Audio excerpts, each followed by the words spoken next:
film or some of the things that are yet to come. So please welcome them.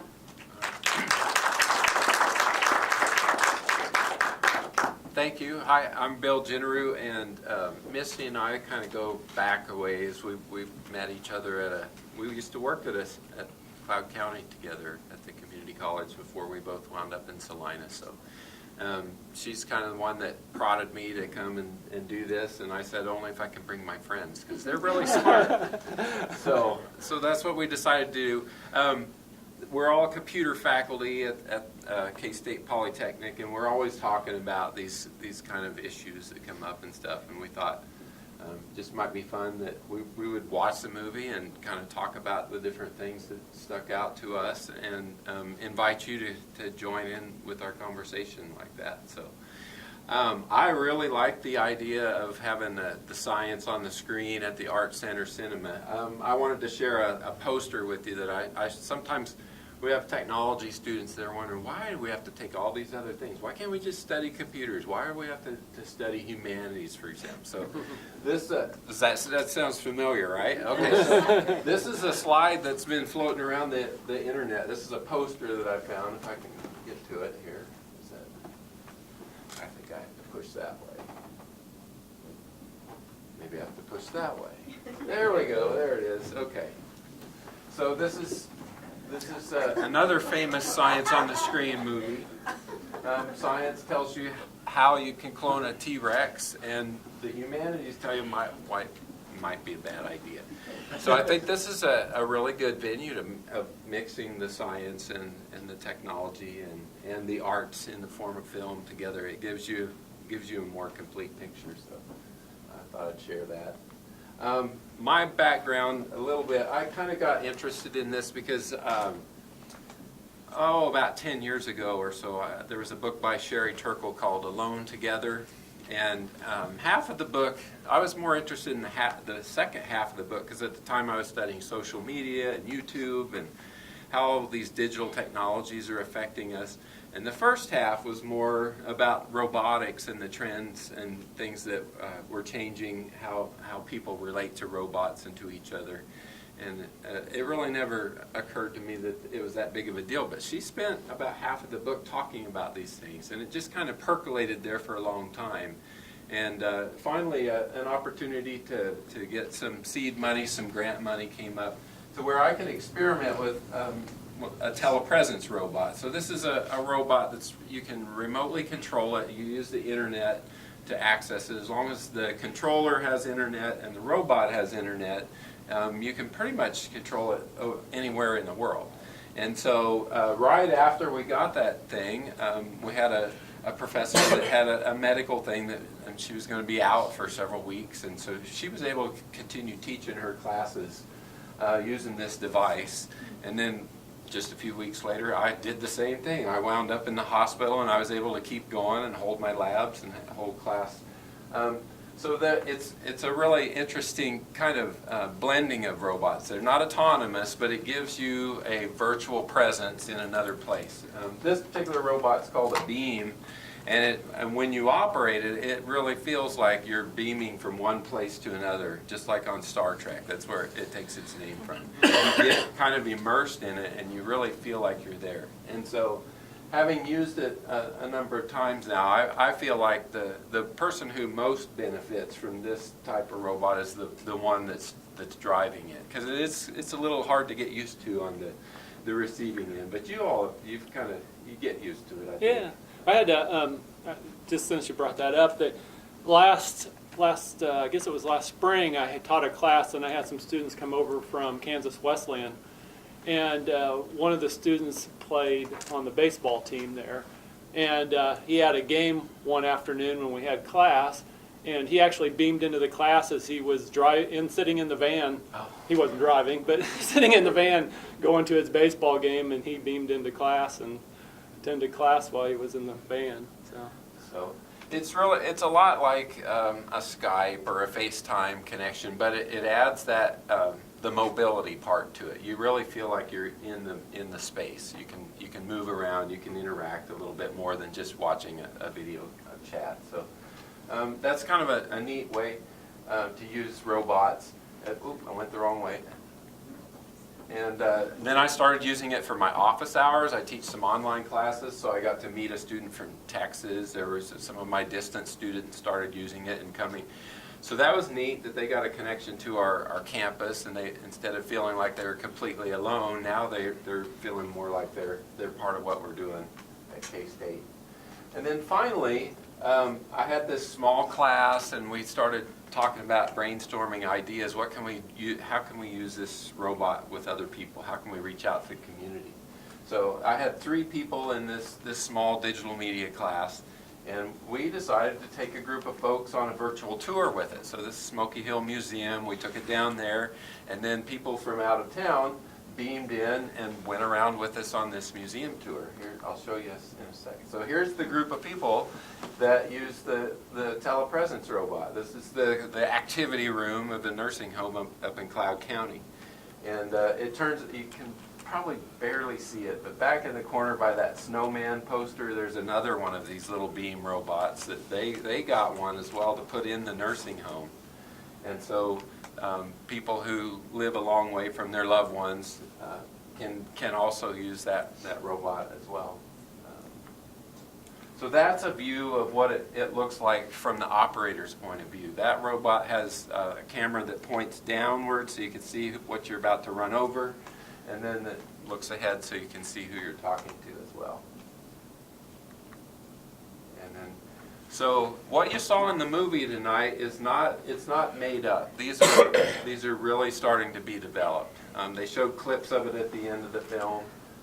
I'm not sure if any of these I put up here were in the film in some of those clips, but the little kitty cat there is probably the least expensive one. I also, in a grant, got 3 or 4 of those and put them in the nursing home where they have the beam robot as well.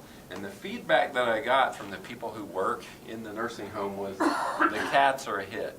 The Telepresence Robot, there's a technological hurdle. People, they were not as easy and accessible to use as the cat. But it definitely made a big difference that they noticed on that. And so, but these are just some other examples of what we saw that really do exist. I'll show one more clip and then I'll let someone else talk. Let's see if I don't know if I can make this push play. We might see it. I don't know what that, oh, that's the pointer. All right, I don't know how to make it play. It doesn't matter. We've all this little guy, he's like an exercise leading robot. So the people in Japan in the care home, he shows them how to move their arms, and they kind of follow his. He's an exercise leader. And then there was the other one that they did show. It was in the film was a big bear one that can actually pick a person up and take them out of bed, set them in a wheelchair. That type of robot as well. So these are out there. They're coming, and that's really all I have to talk about the nursing home robot. Yeah, question. What does the cat do? The cat it's like a virtual pet. It's like a robotic pet. So it meows, it purrs, it can't walk or anything, but if you pet it, then it'll purr, and it makes cat noises. I think the eyes blink, and it can like move its head around a little bit. So it's got some kind of simulated life to it. And oh, that was it. There's a baby harp seal. That's kind of how I got the idea about the cats, or to start looking for those, because there's this Paro robot, they call it, that was mentioned in Turkel's book about how they're putting this seal into the care home to provide comfort to the residents. Well, Turkel was pretty critical of that idea that we're gonna put robots in the place of human beings to provide that connection and stuff. So she's kind of critical of it. I still kind of wanted to see what that was about.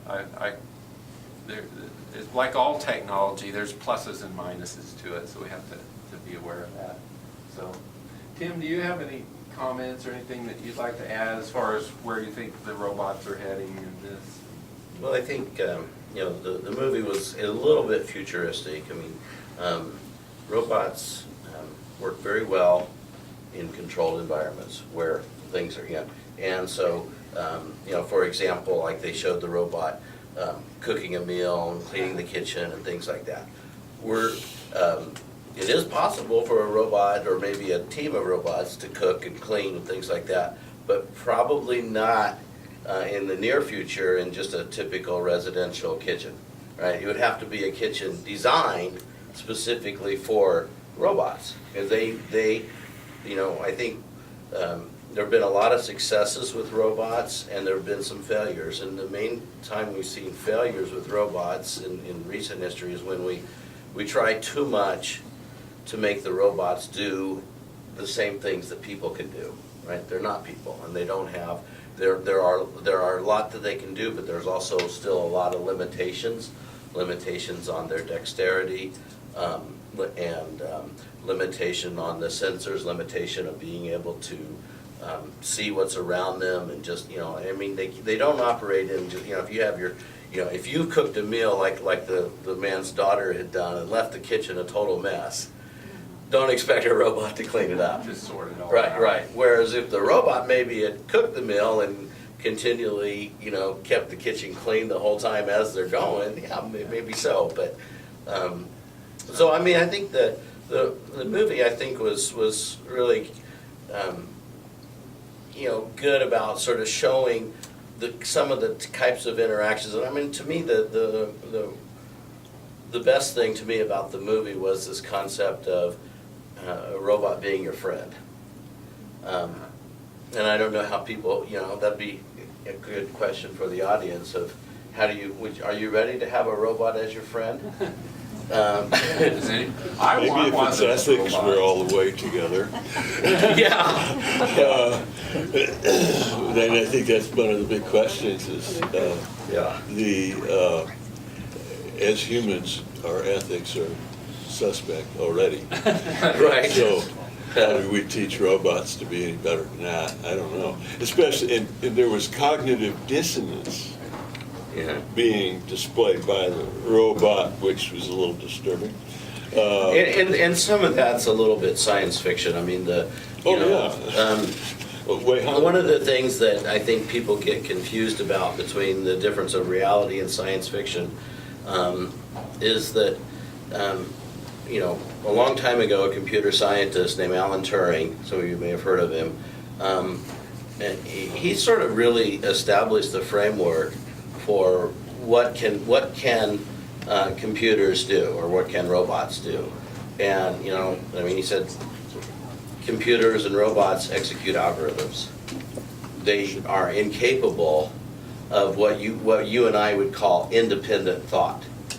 You know, they can't just like, oh, I think I'm going to do this today just because I feel like it, right? That's not in the realm. So that's not even what artificial intelligence gives us. Right, right. And so there was a little bit of insinuation of some of that, but actually I thought this movie was one of the better ones of, you know, I've seen a lot of other movies really, I think, go down that road a lot more, insinuating that robots actually are going to be able to have independent thought and make decisions that aren't necessarily algorithm driven, but more just thought driven. And that was good about this movie, is they kept, you know, you notice he kept talking, the robot kept reminding Frank that I'm not a person, and don't expect me to act like a person, because I'm not. I do what I'm programmed to do. Right.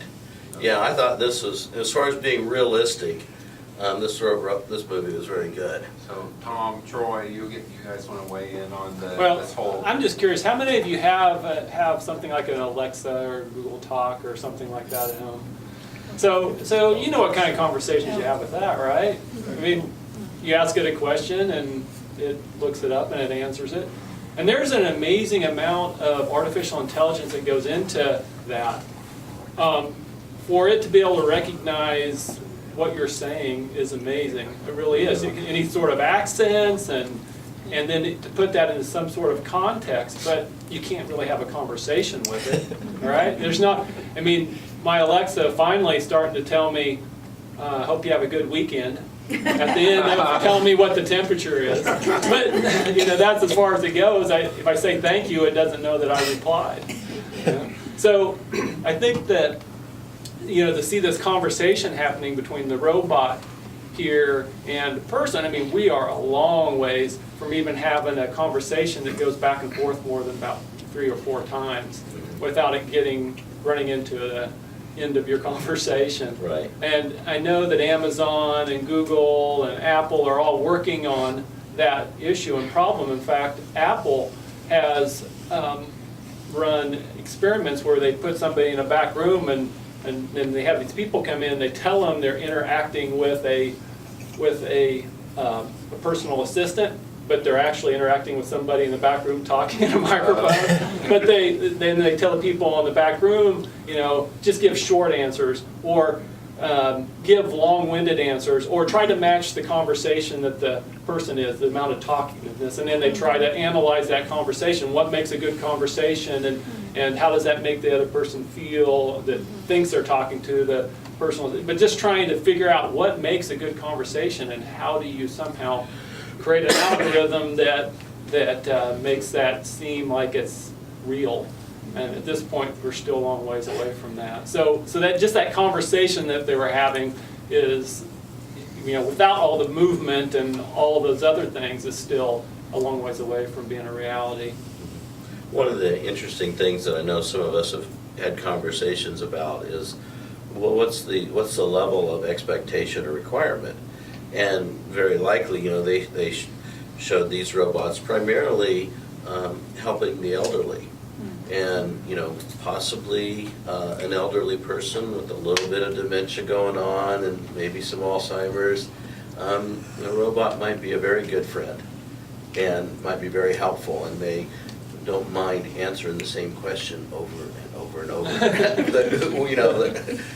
So whereas maybe a younger person with might be longer out before they can really feel like, yeah, I just had a really intelligent conversation with a robot.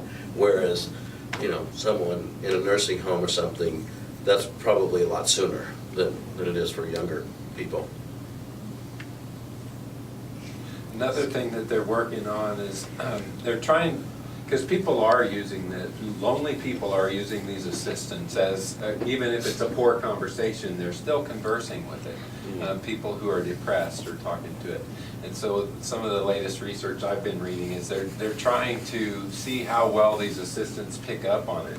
And I don't know if you guys have seen that, where they compare the Google one with the Siri with the Amazon one, and it's like because they were programmed by different people, they pick up on different things. So like one indication of depression, one of them's all over it. Somebody's hinting at suicide, this other one's got the number that you need to call that right away, when the other ones just kind of missed that one. So it's kind of random what they're just in the beginning of being able to recognize these things now. But it's important because that's how people are using it. I thought it was interesting that the one thing we do hear a lot about is our personal assistants and things that are recording and capturing us. And even though the robot had a history, when he kept saying wipe my memory or wipe they weren't using it reverse. Like, you'd think the son would want to be able to peek through the robot and see what's going on, like the telepresence that you had. But the movie didn't pick up on that aspect, which is more I think realistic to us, feeling like we're being spied on by cyber world. Right. I think that's an expected feature probably for a caregiving robot. If you're paying to have your parents looked after or something like that, you would want to be able to review that footage and stuff. I enjoyed the movie. That was the first time I saw it. I don't know if you guys watched it ahead of time. My background is not in telepresence robots or stuff. My background is in theory of computation. So whenever I watch sci-fi, I'm always looking for something that's impossible. And Several things are apparent. right, and this one only had one thing that was that I saw that was not scientifically possible now or ever in the future, and that was when the robots said, "I am functioning normally." That is beyond the ability of a mechanism to do. They cannot evaluate anything about themselves, and that's what part of the things that Tim was alluding to. It comes from from a result back in 1931 called Gödel's incompleteness theorem, and it's been extended and worked on and extended to machines by Church and Klein and Turing and Markov, and so it's very well established. It's not, so I guess what I'm trying to say is that the bounds of machine intelligence is very well understood. It's there, so it's not a question of how smart machines will become. It's very well understood and mathematically provable. What isn't mathematically provable is how smart humans are, and whether we're smarter than machines, whether we're subject to the same limitations. And that's where I thought this movie was really hit the nail on the head. Whether the movie makers were really intending to do it or whether they just blundered into it by juxtaposing the robot with an Alzheimer's patient was beautiful. Because now when I was watching the movie, I thought of the book Still Alice. Right. Do you remember that? Still Alice, what she did was when she found out that she had Alzheimer's, she came up with 3 words, and she was going to remember those words. And if she ever forgot those words, then she knew she was too sick, and she had this backup plan that she was going to kill herself. And so as the book goes on, every now and then she thinks of those 3 words, and oh yeah, okay, I remember those 3 words. Now, when you read, the reader knows that every time she thinks of the 3 words, they're different words. They're not the same words. But she thinks, I'm okay, I'm still okay, because I remember those 3 words. And I was thinking of that as the movie went on. Are humans, are they subject to the same limitations as machines? Are they able to really self-evaluate themselves? I think that's a big question. Should we worry or that Google and Alexa, they're listening to us all the time? Maybe. Because they are listening. If you trust Amazon and Google that what they say is they aren't doing anything with that information and not recording it and Not storing it, but you know, I guess it depends on what you're doing, whether you need to worry about it. The real question is not do you trust the machines, but do you trust the people behind the machines? Yeah.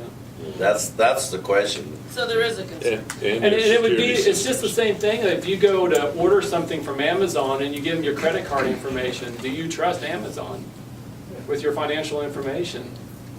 I mean, and if you buy anything on the internet, just because it looks like a secure site, if you're buying it from some website that you're not familiar with, then you have to make a decision. Do you trust that company that they are going to do what they said they're going to do? You know, we tend to be very trusting, but it's the same sort of deal, I think. They may not even intend to do anything wrong with it, but hackers can change their intent. People come Maybe You somebody- got another question? Do you think people become emotionally attached to their machines?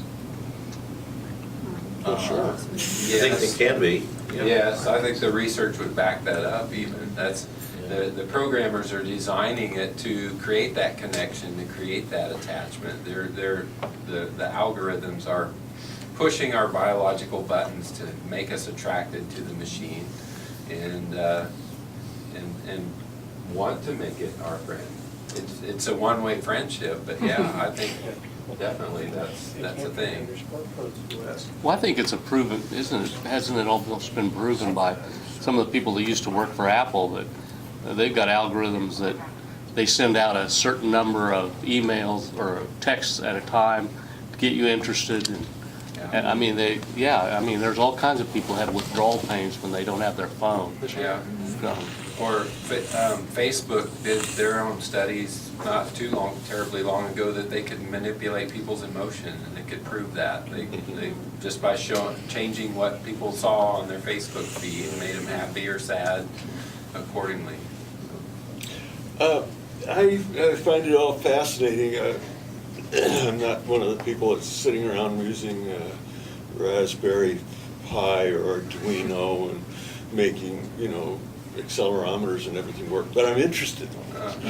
And what I find to be a threshold point that we're at is the concept of machine learning, which is, and I'd like to hear a little more about the advent of machine learning,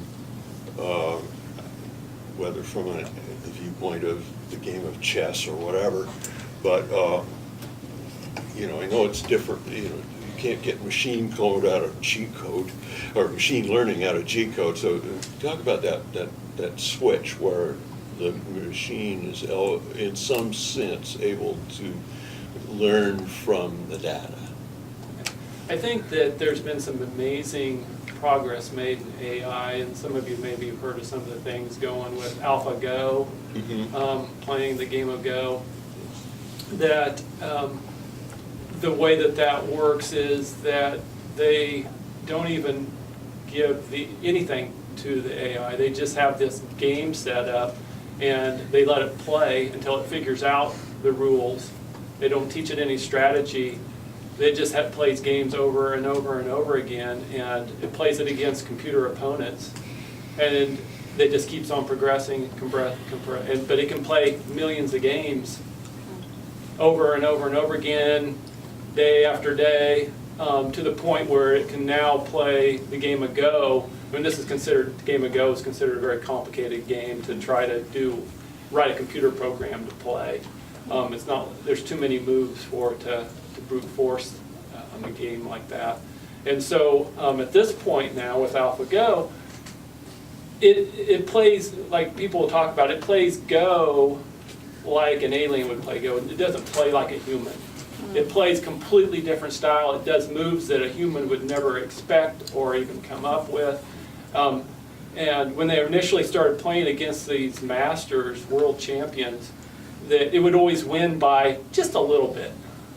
And they thought, wow, human is just barely winning. After a while, they figured out, no, that's the strategy. It doesn't have to win by a lot. It doesn't crush the human opponent. It just, it calculates and plays and just wins, always wins by a little bit. So that's a good example of the type of things that machine learning is very good at. Things that are rule-based and strategy-based. Very narrow domain. Right, and they're in their domain when they're playing a game, whether it be chess or Go or anything, those kinds of things. And now they're playing video games as well. Right, and I'm sure very well. Where they might be a little bit off, though, is humans are unpredictable, and so life isn't always a game. I mean, we have people do unpredictable things, and that's where the can't really learn that as far as how to react and respond to that kind of thing. But part of the problem, game theorist. Part of the problem with machine learning is that you don't quite know what it's learning.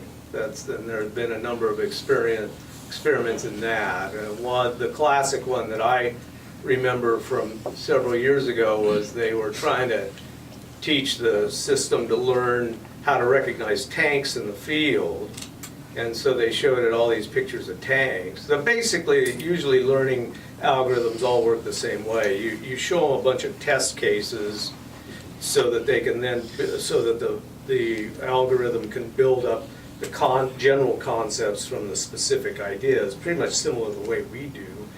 And then they come and then they show them a bunch of open cases and have them evaluate it. So they showed them all the test cases, and then when they went out and showed them some of the open cases, it did very well, but then when it went out in the field, it did terrible. And they had to figure out what happened. Well, the test cases they gave it, all the pictures with tanks in them were taken on cloudy days. All the pictures without the tanks were taken on sunny days. And so the algorithm actually learned to differentiate between a sunny shot and a cloudy shot. It didn't really understand. And when you think about it, that's not all that different with humans either.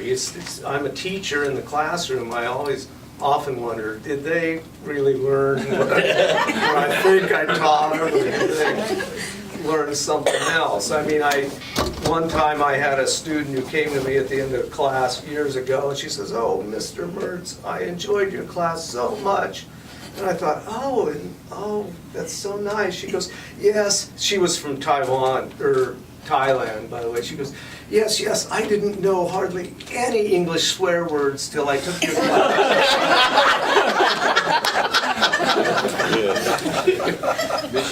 Yeah, right.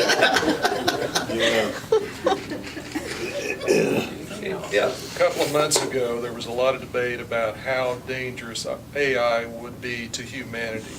How do you feel about it? Where do you come down on? We've actually had a lot of conversations on that one. I can tell you some of the stuff I've read here, and especially an article I just read a couple weeks ago that was talking about that singularity where machines get to a point where they get smart enough to start building their own AIs and have their own goals, and they don't need humans anymore, right? One of the things they talk about there is one of the limiting factors on intelligence is the environment and motivation, right? And they gave a good example, I thought, that they were talking about super intelligent humans, that have super high IQ. But if you look at what those humans do in their life, most of them are like bus drivers or taking tickets at a toll booth or whatever. I mean, they're not taking over the world just because they're super intelligent. Why? Well, there's motivation, there's the environment, there's all these things. And if you look at a computer, just because a computer is super intelligent doesn't mean that it's going to be a danger. Because there's still the environment it has to deal with, that has to manipulate, that has a motivation to want to do that, and computers don't want to do anything.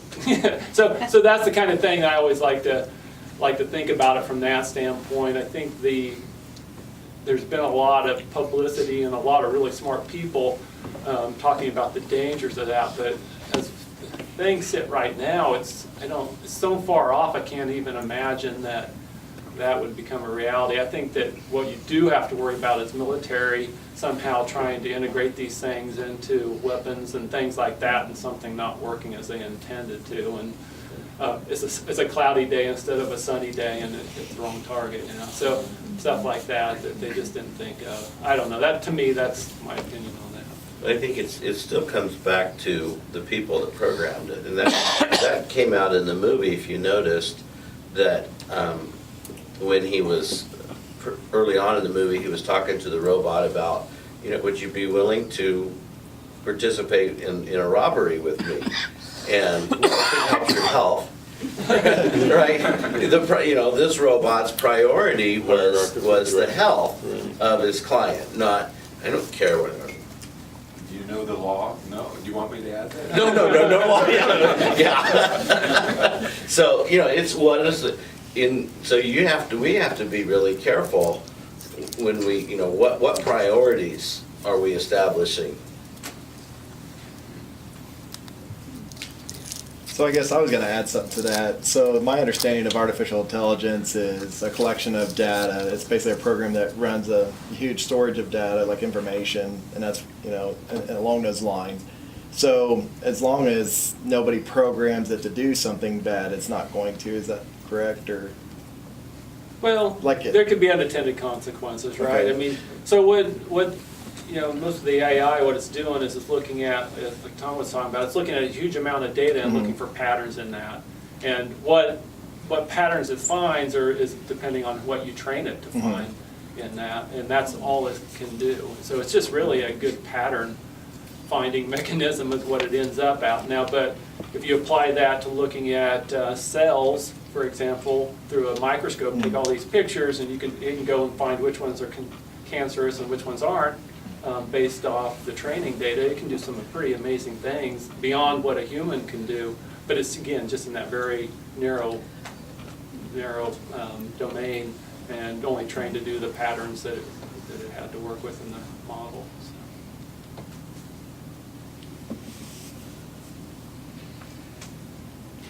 Well, I thought I would wrap things up just by sharing some books, some resources. Some of these I've read, many of them I've read, some of them I haven't. And some of your questions, you could dig more deeply into those as well. So I'll see if I can. So Kevin Kelly, the main thing I want to say about Kevin Kelly is that he talks about how technology is a double-edged sword, and it gives and it takes away. And I think the main thing I took from his book was that he kind of feels like technology has, the benefits exceed the detriments of technology, but only very slightly. It's like we go through all of this trouble adopting all this technology, but we're just inching forward with this. The one thing that he said. Let's see what else I have. There's Alone Together with Sherry Turkle. So it's an older book, and she's got a newer one out now that's about having conversations and the power of connections and stuff.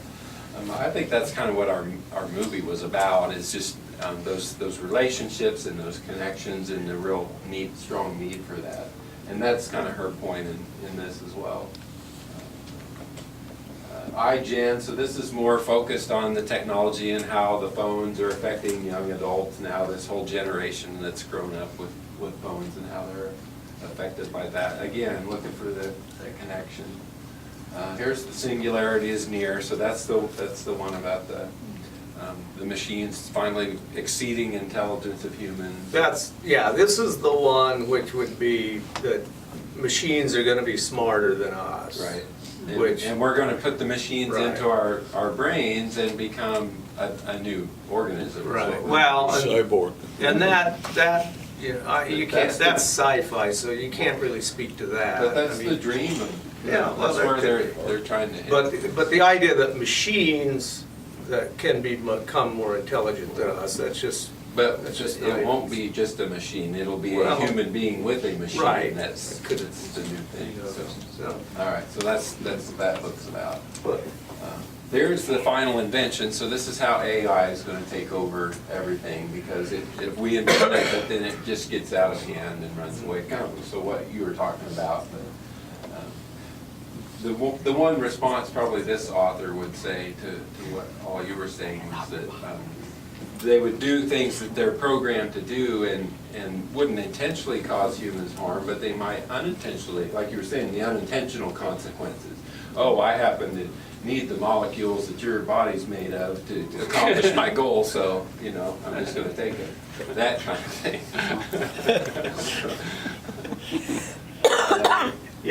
This is kind of the classic. Now, this is an old one. This is a 1979. But this is Hofstadter. He talks about the nature of intelligence. He tries to basically, you can't study something if you can't define it. So he tries to define what intelligence is. And he talks about Gödel, whose famous incompleteness theorem pretty much established the limits of what machines are capable of.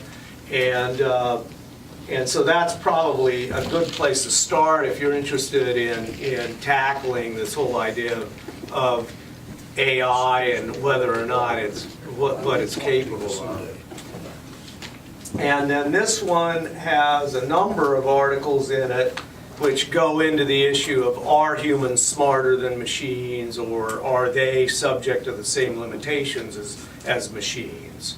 And so that's kind of a good one after if you read the Gödel book. Oh, this one's about a young boy with autism and how he's established a relationship with his Siri. His mom appreciates the break from the constant barrage of questions, and that Siri has unlimited patience to work with him. So that's what that one's all about. Okay, so this is Tim's recommendation. Well, this was, every year DARPA funds robotics competitions. So if you want to see kind of what is the state of the art, particularly in what we would call humanoid robotics, where we try to have humans the other way, have robots act as humans, and part of the issue is that our environment is built for humans, and everything from doorknobs to stairs and things like that robots find very difficult, that we find quite easy. And so it's a big challenge to try to get robots to interact in a human world. I think in this particular thing, they're have a competition to see if how good can a robot be as a firefighter in rescuing people and things like that. And not really very good, actually. It's pretty funny, some of the videos. Yeah, really expensive robots falling flat on their face, because they just don't, they're not, that to me is when I work with robots, you have to, constantly remind yourself that certain tasks they do very well, they do very fast, very efficiently, very accurately. Other things, not so much.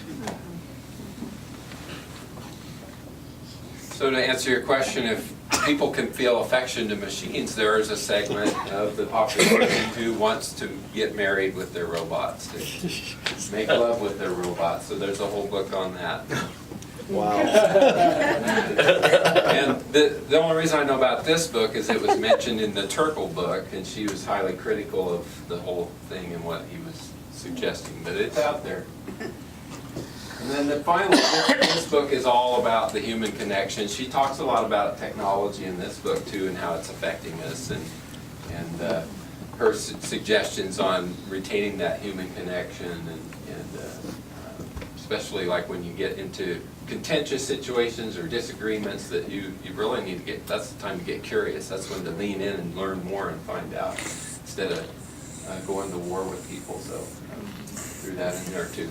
So that's our book suggestions. That's our presentation. Thank you all for coming so much. Appreciate it.